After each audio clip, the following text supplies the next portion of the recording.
السلام علیکم ناظرین، A to Z نیوز کے ساتھ میں ہوں ایمان فاطمہ۔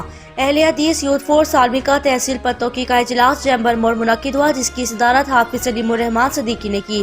اجلاس میں جنرل سیکریٹری عبدالوحید صاحب اور حافظ عمران صاحب اور قاری خالد سمام صاحب نے شرکت کی۔ اس موقع پر تحصیلی کابینہ کی باڈی تشکیل دی گئی اور ذمہ داران میں نوٹیفکیشن تقسیم کیے گئے۔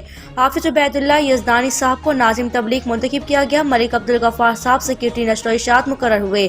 ملک شہزاد احمد میڈیا ایڈوائزر مقرر ہو گئے۔ محمد عمر فاروق فنانس سیکریٹری منتخب ہوئے۔ حافظ مرسلین کو خدمت خلق کی ذمہ داری سونپی گئی۔ قاری خالد سمام صاحب کو سرپرستانہ منتخب کیا گیا۔ اجلاس میں خدمت خلق، رفع عامہ اور اسلام کی سربلندی پر تفصیلی گفتگو کی گئی۔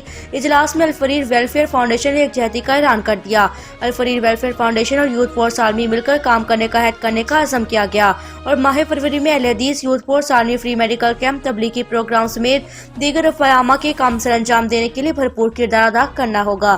اس خبر کے ساتھ اجازت چاہتے ہیں، ملتے ہیں اگلی خبر میں۔ تب تک کے لیے ہمارے ساتھ رہیے اور دیکھتے رہیں A to Z news HD۔